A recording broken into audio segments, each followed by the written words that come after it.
Welcome to another episode of BFH Highlights.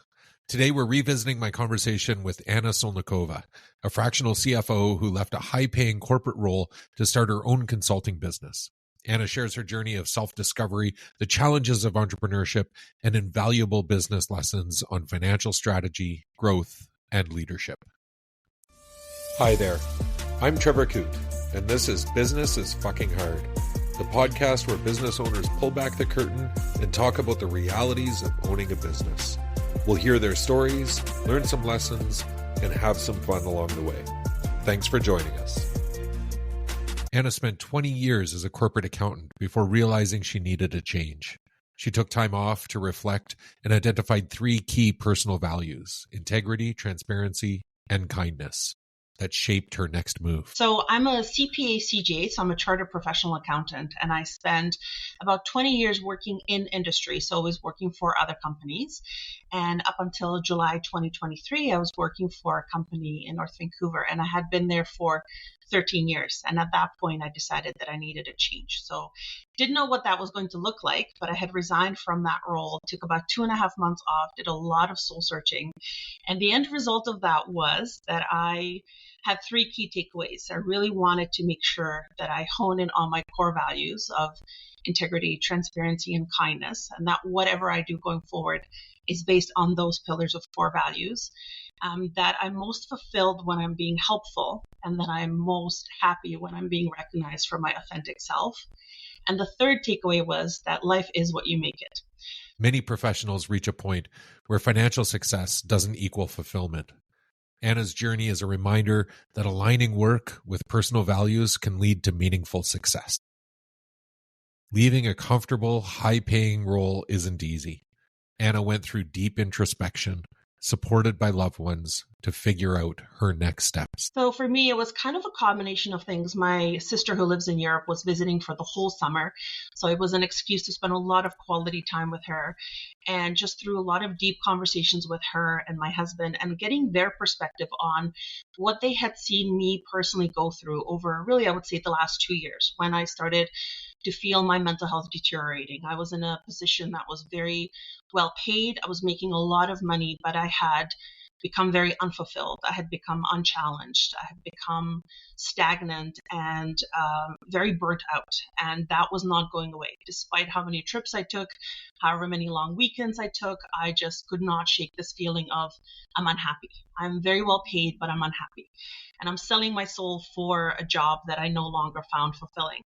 And so having my own take on that and just having this kind of pit of despair, really, but also having outsiders' view on that and having them really tell me, we observe that you're happiest when you do X, Y, Z.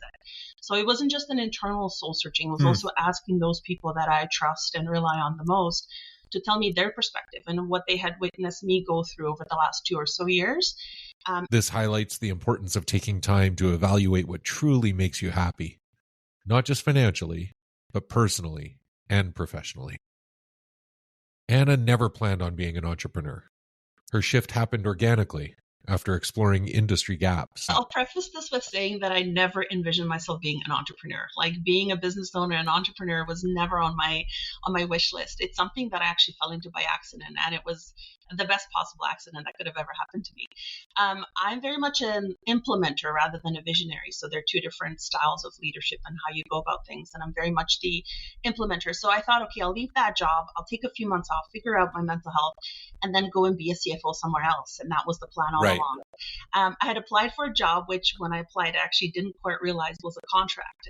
And then that contract is what spurred me to look into what else I could do. And so through reading and catching on to a few things on LinkedIn and really learning about fractional CFO and then talking to a few business owners that I know within my network is where that idea was born from. That realization that this is a need that nobody has really been able to tap into. And knowing that I have run companies for other people successfully and have a lot of accounting and finance and managerial acumen, and just this unbelievable belief in myself that I can achieve anything that I put my mind to. That's just something that's always been instilled in me by my parents and demonstrated through my success. I just thought, why not? Let's take this chance. And if after a year it doesn't work out, I can go and be an employee somewhere. But Yeah. this is the time in my life that if I want to do this and I'm serious about it, this is the perfect moment and opportunity to do that. Sometimes the best business ideas come not from a grand vision, but from identifying a real need and stepping up to fill it. Leaving a high-paying job for an uncertain entrepreneurial path is daunting. Was there still trepidation at that point? Oh, big time, to go from making $500,000 a year to now, less than 100, now having to kind of really figure out, oh my gosh, what did I actually do? What the actual flippin' F did I sign up for, right? Very Yeah. scary, very stressful, a huge adjustment to lifestyle, of course. And so it really started with wanting to connect with different networking groups. And I was very fortunate very early on to find a very supportive network called BNI. And that's really what equipped me with the tools and the networks and the opportunities that I needed to hone in on my business development and be in front of the right kind of people that I could benefit from and that could benefit from me, that win-win that I seek and I'm just so keen to explore. Entrepreneurship is not just about having a great idea. It's about surrounding yourself with the right people and resources to sustain the journey. One of the most common mistakes that businesses make is focusing solely on revenue growth while ignoring rising costs. So I'm seeing increasingly kind of almost an epidemic of business owners wanting to grow for the sake of growth. So they're really busy chasing revenues. I have to grow 20% or 200%. They tie their success to how much have my sales or my revenues increased year over year, period over period. And in that process, they sometimes completely lose sight of the costs, right? So they have 200% increase in their revenues. I'm doing fantastic. Your costs have increased 300%. You're now in the red, right? Yeah. So are you actually a successful, profitable business, or are you just too busy chasing those sales? So reeling that in, and that's where those monthly or sometimes even weekly reports come in really handy of how are we doing on our costs? Are we actually net profitable or are we not? Because otherwise we're putting a lot of stress on ourselves as leaders and our staff to chase these numbers that at the end of the day make us worse off, right? So, and they're very receptive to that. I think CEOs and managers in general, it's really easy to be excited about sales. It's not so exciting to be cutting costs by 10 or 15%. It just doesn't have that flashy appeal to it, right? This is crucial insight. Business success isn't about how much you sell, but how much you keep. Growth at the cost of profitability isn't sustainable. Business isn't just numbers. It's about people. Anna has seen how companies struggle to integrate DEI, mental health initiatives, and workplace culture effectively. This need, this desire for DEI, for inclusion, for diversity, for mental health, all of these buzzwords, and companies that are actually implementing that and companies that want to but are struggling, whether it's they don't have buy-in from top leaders, they don't have buy-in from their employees, they don't have the money, or they just simply are stumbling with how to go about it. So that's the other thing I'm noticing is that there's this desire, there's this drive, there's this wantingness to go about it, but a lot of companies falling short for a variety of reasons. And it's not a blame game. It's just, there doesn't seem to be the infrastructure to implement this successfully. So we all talk about mental health, but what does that actually look like? How do we actually make that happen other than just there's snacks and yoga classes? It is really difficult when you're sitting up on that throne to put yourself in the shoes of your employees, but also for the employees to put themselves in the shoes of the employer. Do you realize the financial strain your employer is under? Do you realize all of these things they're having to manage? So bridging that gap between employers and employees and managers and workers, and just trying to bring back that heart-to-heart, human-to-human connection, as I call it, and just trying to have these authentic relationships and conversations around what makes you happy, which will ultimately make you more productive, which will actually make the company more profitable. So this kind of holistic approach to that. Let's just treat each other as human beings because that's what we are. Leadership isn't just about strategy.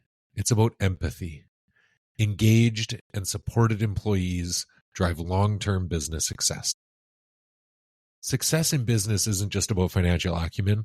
It's about surrounding yourself with the right people. What would be the main piece of advice that you could lay out? Maybe from a financial perspective, maybe more generally? Yeah, no, I think we all know that everyone is replaceable, right? But some people are more difficult to replace than others. So I would really encourage business owners to take stock of who those people are. Who are their most trusted, most relied on people around them.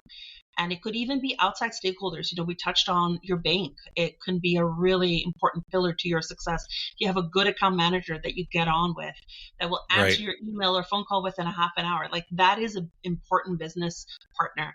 Same with your lawyer, same with whoever.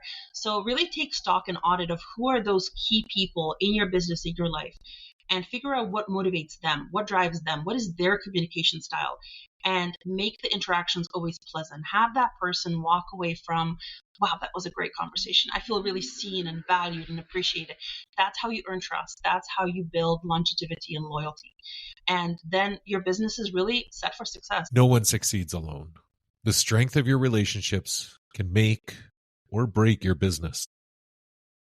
Anna's journey from corporate burnout to entrepreneurial success is packed with lessons on aligning values with work, making smart financial decisions, and fostering strong business relationships.